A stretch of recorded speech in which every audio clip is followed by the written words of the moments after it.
근데 그들은 모여서 기도할 만한 사람이었다라는 것입니다. 자, 사도행전 33장을 보실까요?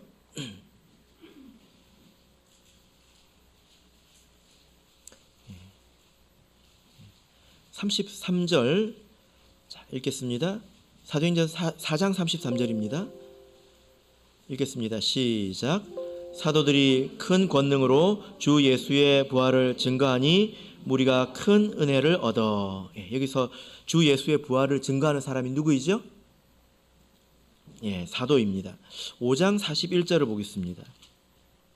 41절, 42절을 보겠습니다. 5장 41절, 42절 같이 읽겠습니다. 시작. 사도들은 그 이름을 위하여 능욕받는 일에 합당한 자로 여기심을 기뻐하면서 공회 앞을 떠나니라. 저희가 날마다 성전에 있든지 집에 있든지 예수는 그리스도라 가르치기와 전도하기를 쉬지 아니하니라. 여기 보면 누가 전도하고 있습니까? 사도들이 전도하고 있죠. 말씀을 전하고 있습니다. 그래서 6장 4절을 보면 그들이 기도하는 것과 말씀 전하는 것을 전무하리라 이렇게 말씀을 하고 있습니다. 그래서 그동안에는 주로 이 말씀을 전하는 사람들은 사도였습니다. 물론 일반 성도들이 말씀을 안 전했다는 것은 아니지만 성경으로 보자면 그렇다는 것입니다. 그래서 어떻게 보자면 그들에게는 어떤 그 인식의 한계가 있었죠. 가르치는 것은 누가 하는 것이다? 사도가 하는 것이다. 또 누구에게 하는 것이다? 유대인에게 하는 것이다. 그런데 이제 그들이 흩어져서 복음을 전하고 있습니다. 그때에 하나님께서 풍성한 은혜로 그들에게 채워주십니다. 흩어진 자들이 복음을 전했을 때 사도들이 행했던 그런 똑같은 일들이 일어나고 있습니다. 원래 그런 일들은 사도들만 하는 줄 알았어요. 복음을 전하고 이적 기사를 행하고 이런 일들은 사도들만 하는 줄 알았습니다.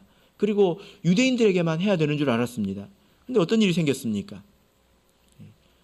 동일한 일들이 생겼다라는 거죠.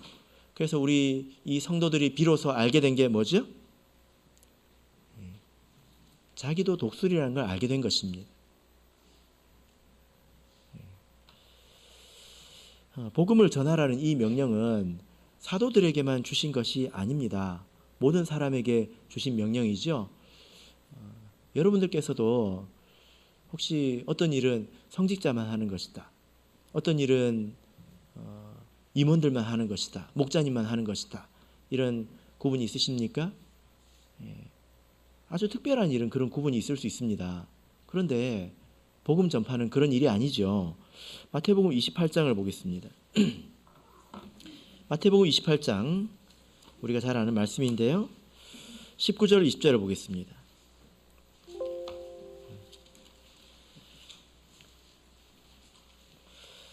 마태복음 28장 19절 20절.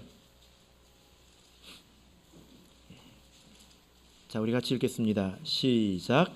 그러므로 너희는 가서 모든 족속으로 제자를 삼아 아버지와 아들과 성령의 이름으로 세례를 주고 내가 너희에게 분부한 모든 것을 가르쳐 지키게 하라.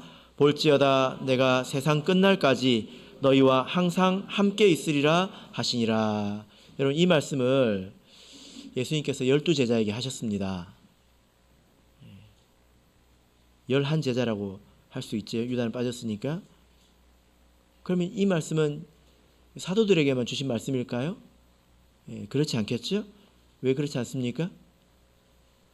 사도들이 세상 끝날까지 살 수가 없잖아요. 사도들이 지금 나이가 몇 살일까요? 한 2000살 정도 됐겠죠? 2000살. 그래서 이것은 성도들에게 주신 명령입니다. 그래서 이 제자들의 어떤 성도들의 생각의 한계, 스스로 벗어날 수 없었던 것을 하나님께서 이와 같이 벗어나게 해주셨다는 것입니다. 이것이 하나님께서 사용하시는 한 가지 방법이지요.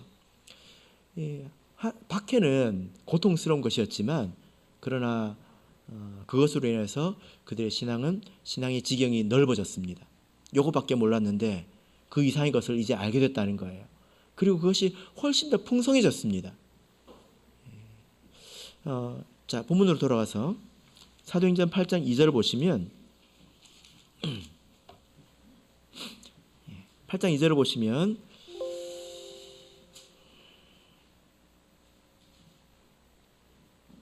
3절을 보시면요. 사울이 교회를 잔멸할세.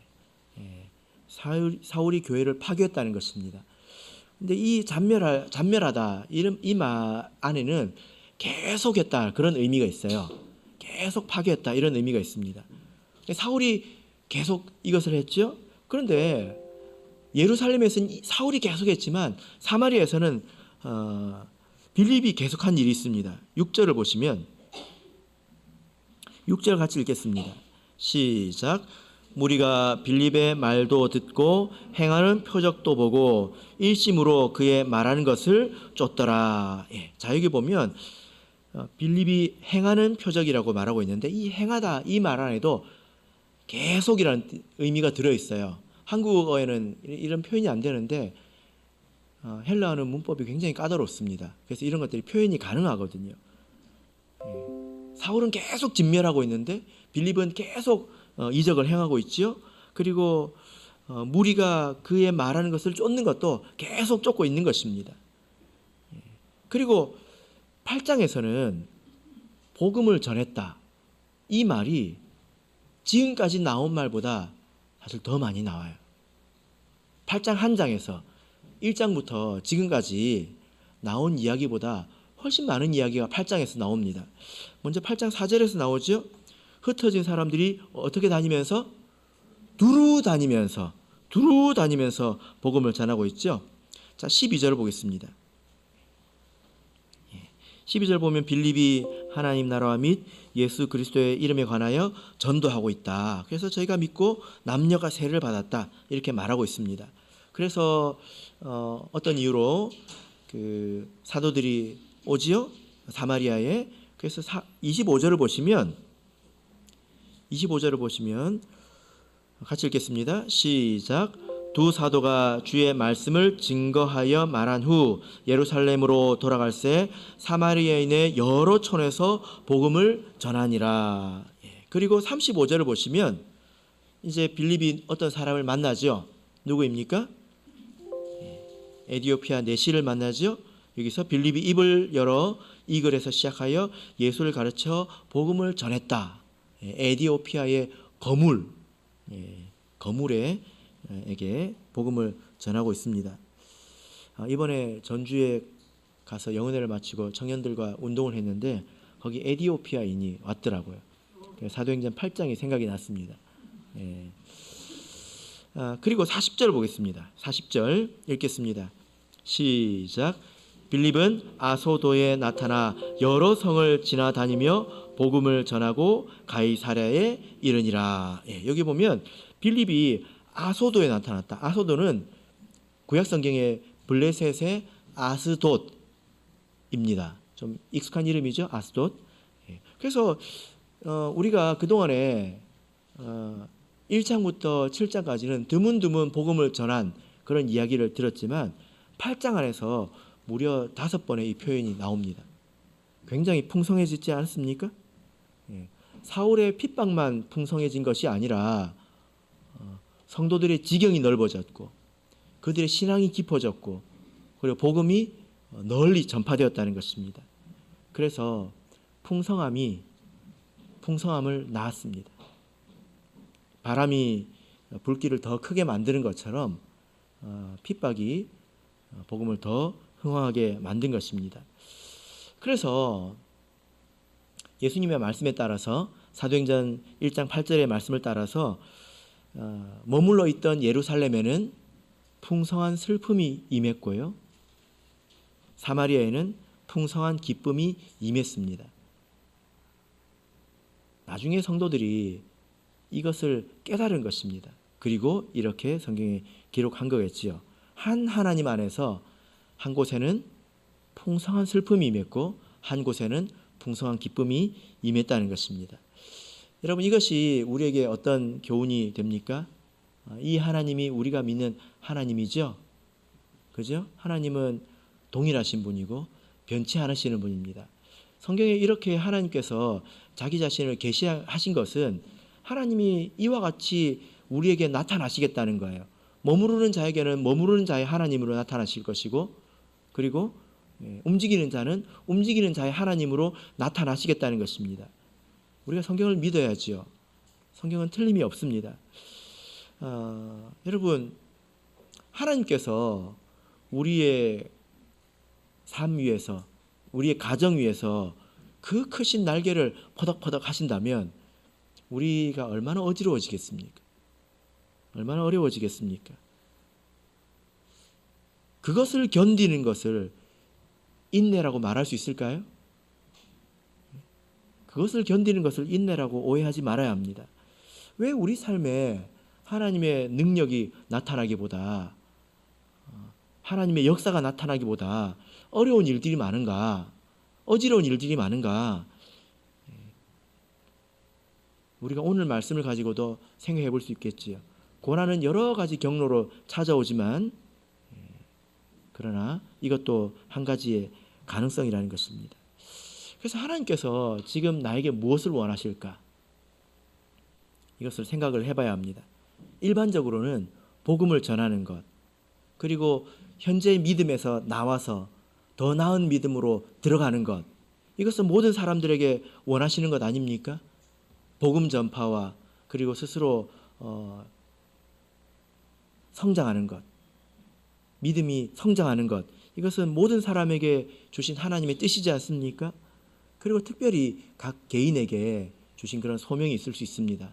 각자 우리 삶의 레벨에 따라서 또 신앙의 그 연수에 따라서 요구하시고 원하시는 것이 다를 수 있습니다. 그래서 똑같은 사람이라도 하나님 보시기에 어떤 사람은 머물러 있는 사람이고 어떤 사람은 움직이는 사람일 수 있다는 거예요. 그래서 하나님께서 다르게 대해 주실 것입니다. 하나님은 나를 어떻게 대하실까요? 나는 지금 어떤 사람일까요? 그래서 하나님께서 가끔 좋은 것을 주기 위해서 고통을 주실 때가 있습니다. 어떤 사람이 무릎이 아팠대요. 그래서 간절히 기도하고 나서 무릎이 나았습니다. 나은 게 끝이 아니죠. 그죠? 어떤 일이 생겼을까요? 그 사람이 신앙이 깊어졌습니다. 그래서 하나님께서는 그 사람에게 더 나은 것을 주려고 고통을 주시기도 한다는 거예요. 이것을 우리가 알아야죠. 그죠? 제가 이번에 이제 전주교회 영은회 때문에 천안교회 그 헌당식에 참여를 못했는데 집에 돌아와 오니까 천안교회에서 그 20주년 기념호 헌당식에 맞춰서 이제 저한테 하나를 보내주셨더라고요. 그 안에 우리 성도들의 간증이 있는데 제가 제법 됩니다, 양이. 하루 만에 다 읽었습니다. 거기 저희 그 장모님의 간증이 있더라고요. 혹시 보셨습니까? 보신 분 계십니까? 읽고 보니까 옛날에 제가 들었던 간증인데 또 새로워졌습니다. 이분이 어느 날 그 옛날에 사는 게 빠듯해가지고 11조를 빼먹었대요. 한 달을 빼먹었답니다. 근데 바로 이제 우리 사모의 동생인 처남이 자전거에서 넘어져가지고 눈 뒤를 심하게 다쳤답니다. 그래가지고 그 상처가 얼마나 큰지 지금도 있다고 적혀 있는데 제가 생각해 보니까 잘 기억이 안 나더라고요. 예. 그래서 병원에 가서 치료를 했는데 그 치료하고 나서 그 병원비가 11조 금액하고 똑같더래요. 자기는 알지 않습니까? 이게 뭔 일인지. 그죠? 그래가지고 그 뒤로는 한 번도 안 빼먹었대. 지금까지. 하나님께서 귀한 것을 알려주신 거죠. 예, 그래서 우리는 이렇게 하나님의 뜻을 쫓아서 살아가야 합니다. 하나님께서 우리에게 주신 것을 우리가 받아야지 머뭇거리는 것은 결국 고통만 더하는 것이지 않습니까? 우리가 그것을 소망해야 되겠죠. 우리가 또 이 말씀을 생각해 볼 때 우리가 자기 자신을 돌아보고 또 하나님의 자비를 구해야 된다. 이것을 깨달을 수 있습니다. 여러분, 스데반이 나쁜 사람이 아니잖아요. 그죠? 얼굴이 천사 같은 사람이었습니다. 근데 그도 사마리아에 가야 된다는 생각을 못했다니까요. 이방인에게 가야 된다는 생각을 못했어요. 넘어서기 힘든 그런 한계 속에 사람이 있었다는 것입니다. 그러나 그 사람은 고집 부리는 사람은 아니었습니다. 우리는 어떤 사람일까요? 우리는 과연 스데반 같은 사람일까요?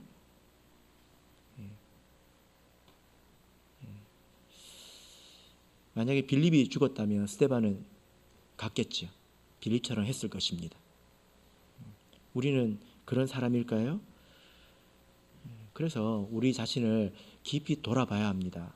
나는 고집 부리면서 하나님의 뜻을 알아도 외면하고 그런 사람은 아닌가. 만약에 우리가 정말 그런 사람이 아니라면 하나님 앞에서 자비를 간절히 구할 것입니다. 하나님, 내가 하나님을 따르고 싶어도 내 깨닫는 머리가 둔하고 내 마음이 완악해서 내가 하나님을 제대로 받들이지 못하고 섬기지 못할 때 하나님, 그래도 저를 불쌍히 여겨 주십시오. 그래도 선한 길로 저를 포기하지 마시고 인도해 주십시오. 이렇게 우리가 기도가 되지 않겠습니까? 그런 마음이 우리에게 있어야 된다는 것입니다. 그리고 혹 우리가 이런 환난을 겪을 때에도 사랑하는 성도 여러분, 혹 바람이 분다면 그 바람에 몸을 맡겨보는 것도 나쁘지 않습니다. 하나님께서 가라고 하실 때는 보이지 않아도 가보면 더 풍성한 것이 있습니다. 이 사람들이 흩어져서 복음을 전했을 때 그들이 비록 육신적으로는 괴롭지만 그들이 느꼈을 이 신앙의 감동, 하나님께서 함께 하시는 이 감동이 얼마나 컸을까요? 그들은 괴롭거나 외롭지 않았을 것입니다. 그래서 사마리아 성에 무엇이 있었다고 말하고 있습니까? 큰 기쁨이 있었다고 말하고 있습니다. 어떤 기쁨이요? 큰 기쁨, 풍성한 기쁨이 있었다고 말하고 있습니다. 그들은 집을 잃어버리고 쫓겨나고 흩어진 자들입니다. 그러나 거기에 하나님께서 함께 하셨기 때문에 큰 기쁨이 있었다고 말하고 있지 않습니까? 그래서 하나님께서 우리를 이렇게 밀어내면 우리가 가야지요. 두려워하지 말고 가보십시오. 거기에 훨씬 더 풍성한 은혜가 있습니다. 말씀의 결론 맺겠습니다. 하나님 아래서 예루살렘에는 슬픔이 있었고 사마리아에 기쁨이 있었습니다. 어쩌면 우리 신앙은 이것의 반복이겠죠. 슬픔을 통해서 기쁨으로 나아가고 그 기쁨 안에 머물러 있다 보면 다시 슬픔이 찾아오고 다시 기쁨으로 나아가고 그것이 우리 신앙 삶이지 않겠습니까? 그 가운데서 하나님의 인도하심을 신실하게 받아들이는 저와 여러분이 되시기를 예수 그리스도 이름으로 축복합니다. 우리 다 같이 찬송하겠습니다. 찬송가 259장 찬송하겠습니다.